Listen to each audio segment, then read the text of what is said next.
Let the wild rumpus start. In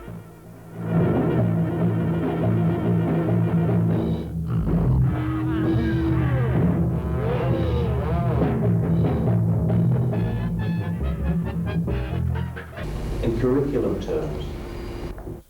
We begin with a planning meeting in September, where selected schools met to find out more about their visiting writer or illustrator and to discuss ideas for activities with the children before, during and after the festival. One of the other groups. Ideas. Some may be very precise ones, some may be very general ones.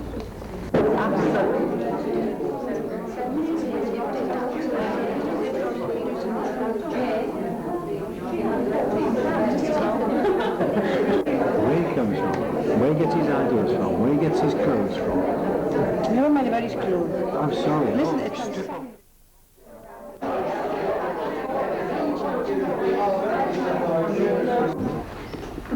I quite like the idea of involving the whole of the school, either in children giving a verbal account at assembly, or if you've got a school newspaper or a newsletter, getting the children to actually write something for the other children to read. And the idea of displays as well. Picture book artist Jane Pinkney was placed with a sixth form art group who had been well prepared for her visit. Do you know what I think is so amazing? I see that it's me, these pictures. Really? That's good. Great, all of you. There are lots of reasons why. The colour. I think really they were very, very good, because what happened was the people came from the library service, which was marvellous, and said, you know, do you wish to have you in person? And I thought, well, you know, if you're going to come and we'd get these students to do in their half term some work that you could... I've produced and enjoyed painting that picture because I've always wanted a lacy bed. And I've never had a lacy bed, but here on paper I've produced possibly an idyllic little bedroom, snug and cosy. So the link between the two is very pleasant for me. And this little mouse here, I painted that very quickly. And by the time I finished it, I really wanted that little mouse. The Swiss writer for young children, Franz Brandenburg, is seen here with an infant class at their local library. And Aliki is going to be there on Saturday as well, so this morning you're going to hear Franz. But if you wanted to hear what Aliki's got to say about drawing the pictures for stories and so on, you might like to go along on Saturday and see if you can listen to her talking then. Right, so I'm going to be there, and Karen's going to be there, and Franz is going to be there, of course. So if you see us, if you go along, you will say hello, won't you? So we know you've come. So it'd be nice to see somebody we know. Right, I'll let Franz now talk to you about his stories. I'm very happy to be here. It's the first time I've been in this area. I've never been here before. And it's very nice of you to come here and to want to see and hear me. As you probably have noticed from the funny way I speak, I'm not English. I'm from Switzerland. Do you know where Switzerland is? No. Well, it's in Europe. You have read Aunt Nina? Yeah. About Nina's visit? Well, I'll tell you about, there was a real Aunt Nina. I had an aunt called Nina. The book came out about a year before she died. I thought she'd probably be very pleased to have a book about herself. And I sent her the book, and I never heard from her.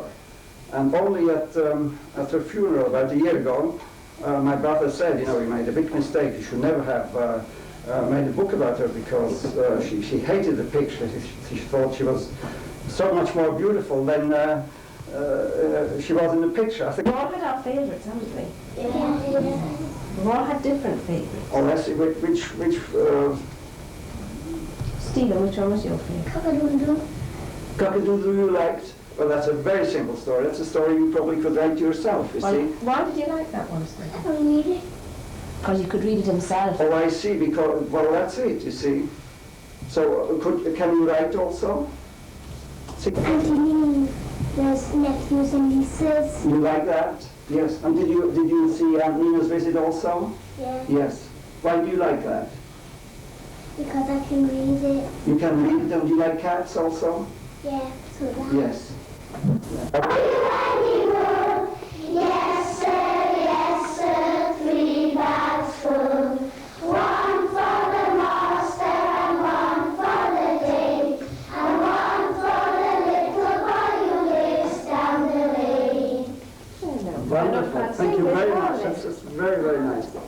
read all these stories that are here?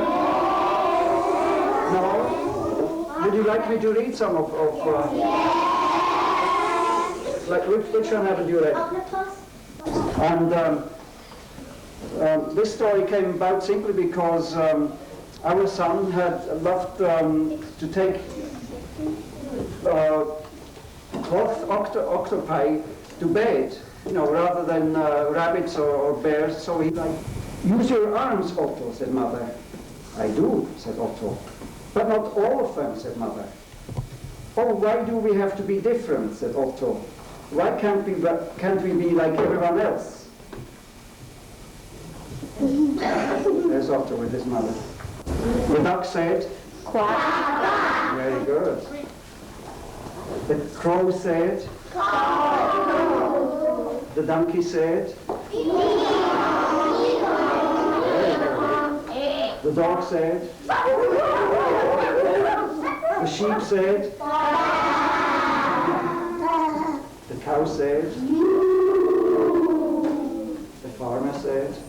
You have to see the picture. Anne Fine is a writer for older children and teenagers. She is seen here with a top junior class talking about the process of writing. You can see why the adults have to shut their eyes, because if the teachers saw this, they'd be absolutely horrified. And you can see she's peeping. She's peeping, but we'll ignore that. Look at that disgusting mess. This is how we start. It really is quite horrible. It's not even on nice clean paper. When you watch telly, you know, the author gets a lovely, beautiful typewriter and he gets a lovely sheet of clean paper and he rolls it in and he types a few words and then he frowns and he sips his whiskey and then he thinks, that's not right. And he whips it out and he scrumples it up and he throws it in the bin, right? I don't work like that. It's telling you about this in great detail because this is the most enormous part of the writer's job. You have to do it at school, don't you? You write an essay, you thought you'd finished, you hand it in, and your teacher sort of notices that you spelt this wrong, and she corrects that, and she puts a capital letter there, and she changes a comma here, and she gives it you back, and she says, now do your corrections, and it's boring, right? And that is what I do all day. And if you ask, what does a writer do? You might say a writer does corrections over and over and over again. This is your last chance to get the mistakes out. Suppose you have somebody in your book called Annie, right? And suppose she's been A-N-N-I-E all the way through the book. That's how you've spelt her. And then in one chapter, somebody, or you've spelt her by mistake, A-N-N-Y. This is the last chance to take it out. Suppose you spelt something wrong. Suppose you're just one of those people who can't spell until. You're one of those people who still puts two L's on the end instead of one L, right? Because you get mixed up with till. This is your last chance to take it out. And the publisher will organise posters to be hung up in your schools so that you think, hey, that looks an interesting book. I think I'll go and ask the librarian if they've got that to be... Errol Lloyd is an illustrator of picture books for young children. Which Mr. Lloyd said to me when he was sitting in the staff room waiting to come along here was that he hoped the children would be well prepared, and in fact he knows you're well prepared because you've already written to him.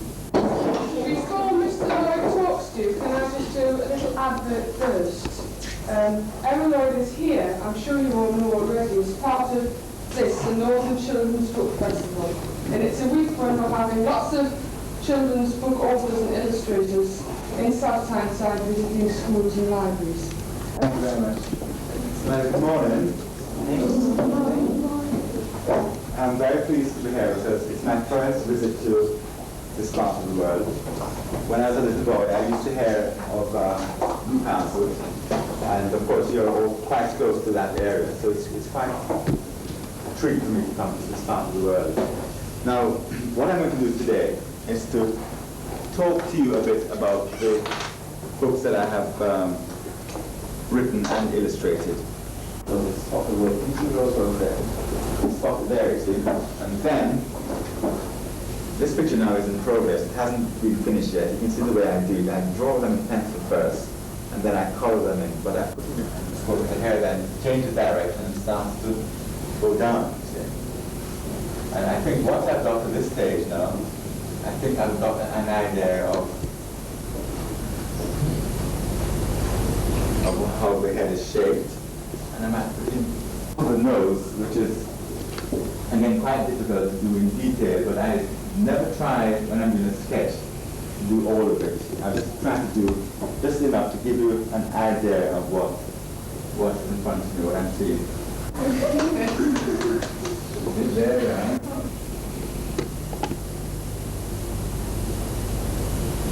There we go.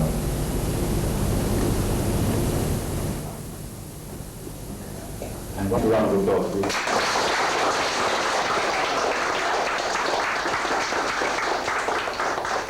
Whose Teddy is this, please? Mrs. Fortune's. Is it really? And what do they call Mrs. Fortune's Teddy? Don't know.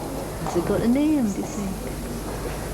How old am I? I wonder how old this Teddy is. I think he is 24. 24. My name is Big Ted. I am sad. Oh. Well, I come into schools a lot, and I go around and I speak to children, but I have never been in a school where I have recognized something straight away, up on the wall. And it says the Isles Tree, and I see the mainland, Granny's house, the shop and post office, and I think that picture is where a little girl called Katie Morag lives. Do you know about Katie Morag? Yeah. Do you? Well, Mary Hedderwick, creator of the Katie Morag stories, here talks to an infant class and their parents. who can read the name of that book? Katie Morag and the Two Grandmothers. There's another one. Where is it? Here. What does the big lettering say on the front of that one? Katie Morag and the Big Boy Cousins. Hey, you're good at reading. Katie Morag and the Big Boy Cousins. What does the small lettering say on the front of the book? Mary Hedderwick. And who's Mary Hedderwick? You. Me? Yeah. Is it? Yeah. Are you sure? Yeah. You're right. And it's really exciting when I saw my name on the front of the book for the first time. So why's my name on the front? I wrote it. And you know, writing stories is just like you being at school. It takes a long time, and I have to write out the story in my best handwriting. And where does the story start? Katie Morag delivers the mail. Katie Morag delivers the mail, that's right, that's the first story about Katie Morag. Where did the story start? At the beginning. At the beginning? Yeah. What do we want? Pictures. Pictures tell stories as well as words, you know. And the pictures in a Katie Morag book tell lots of other stories. I use the same things as you. Felt tip pens and wax crayons and water paints. And in here, I can show you that picture, the first one in the book, just as I did it. It's in here, all special and precious. There it is. And that's that picture after I've coloured it in. The inspiration for this story came from a real incident in Mary's own childhood. People come from the village and the houses on the other side of the bay, and they bring presents for a new baby, and they bring greetings cards for Mr. and Mrs. McCall and the new baby, and they all go up above the fireplace and on the windowsill, and nobody brings any presents for Katie Morag. Then one day she did the worst thing of all, because that's what you do when you're in a really nasty mood. You take your bad mood out on the things that you like best. What did she do? Would you ever do that? No. would not. What's that? A teapot. Could you make a cup of tea in that? No. You could try and mend it if you were desperate. But what instead of put it in the bin, will we? Yeah. Put it in the bin, it's just rubbish. You do find lovely things washed up by the winter storms. There's the shell that Katie Moore found. The kind, if you hold it to your ear, you can hear the sea. It's a beautiful, faraway summer sea. It's not a stormy sea. Will we put that in the bin? No. No, I'll keep it, all right. Oh, you always find these washed up by the storms. What's that? Will we keep that? No. What will we do with it? Put it in that bin, you're right. And then... Yeah. Do you want to see the teddy? Yeah. Promise you won't be upset? No. You've been in the sea a long time. You've been kicked in from the jetty. You've been torn and shredded on the jaggy rocks. I promise you won't be upset? No. Well, the first thing Katie Moore saw was a paw sticking up. There was some straw sticking out of it.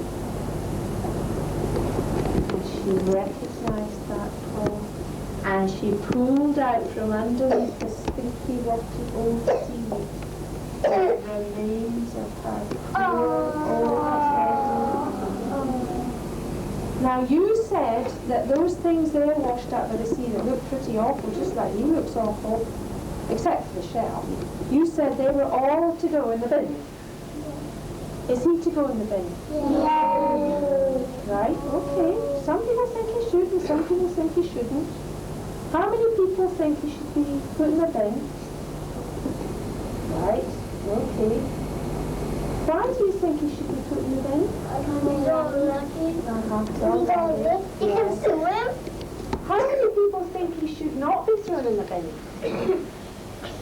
Why do you think he should not be thrown in the bin? Because he's a rebel. Well, why is he worth sorry? Because these things, nobody wanted to wear that teapot, didn't think it was worth it. Why do you think he's worth mending? Nah. Because he's her favourite teddy bear. I think that's a very good answer. Because it doesn't matter what he looks like, does it? Do you think Katie Moore, when she found him, went, "That horrible thing, put him in the bin"? She didn't. Have you not read the story? She picked up the teddy and she said, "You're back! You're wonderful! You're beautiful!" Now then, what did she do? Filled him up. What with? Straw. Wasn't straw. Sheep's wool. Do you want to see some of Granny Ellen's sheep's wool? Yeah. There's some of the wool from Granny Islands. Oh, it's lovely. It smells of sheep. And Katie Moore got it in, stuck it into her teddy bear. Granny Ellen wasn't washing. She pulled out a baby girl suit. And she put the teddy bear the baby girl suit. And I'll come back later and we'll have our tea and then we can go to bed nice and early tonight after all our hard work. And Katie Moore said, Granny, please don't leave me here. I'm dying to go home. I've got all these pleasant presents to give everybody. And I want to show everybody my Carson toilet. Katie Moore's house and the jetty. There's the big boat coming in from the mainland. That's all the stones and the rocks. They're up there. Those are all big stones from the island. Oh, you can't bring the big boat in there because it gets jagged in the rocks. And there's Granny Island's house at the very end. That was a real story. Yes. The teddy bear one, right? I threw my teddy bear into the sea at the age of about 30, and 2 years later I was back on holiday in the island, at the other end of the island completely, and on the other side, on the shore, just below the wee cottage that I stay at when I go back there now, where he was washed up. The grand finale of the festival was held in Newcastle's Eldon Square Recreation Centre. Over 5,000 children and their parents came from all over the region. Oh, we're just through there and up the stairs.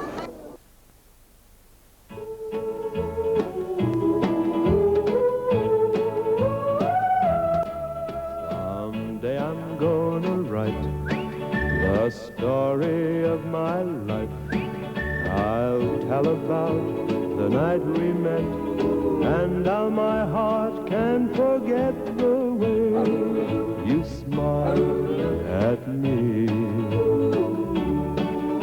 I'd like the world to know the story of my life, the moment when your lips met mine, and that first exciting time I held you close to me.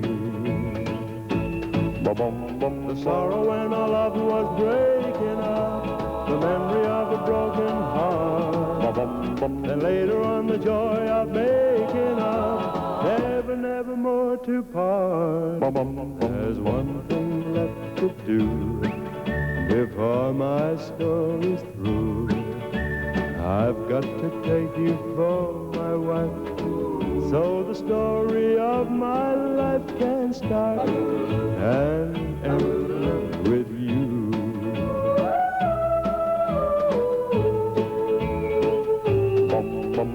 The sorrow when our love was breaking up, the memory of a broken heart, and later on the joy of making up, never, never more to part. There's one thing left to do before my story's through.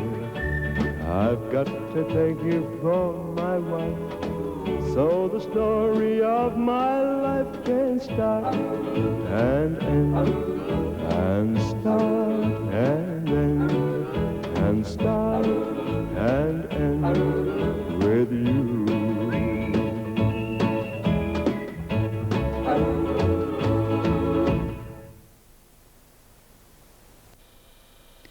You have just seen a cross-section of authors visiting South Tyneside for the 1987 Northern Children's Book Festival.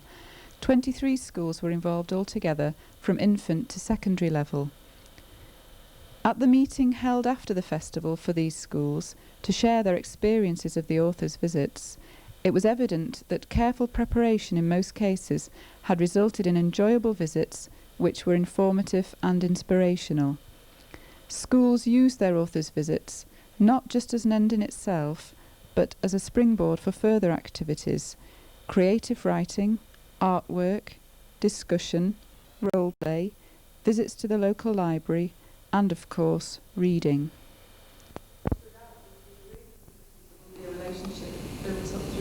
Well, that's it, because it would encourage our children to go to the library. I mean, a lot of they go to the health centre, Golden Aid Clinic there, but they don't often think of going to the library and getting books, which would be nice, you know, but they did enjoy it. And has anything happened since then? We seem to have developed more of an interest in books, which was nice, because our children do enjoy storytelling, but while they may have televisions and videos in every house, they don't have many books, if any, really. So they have sort of got more interested in books. They realise that there's actually someone who writes the books, and they themselves are authors, which is what he said. If you have something, you know, an anecdote, something that you've done, that you can write it down, that is a story, and you're just as much an author as somebody who has it, you know, published. Now stop, Max said, and sent the wild things off to bed without their supper.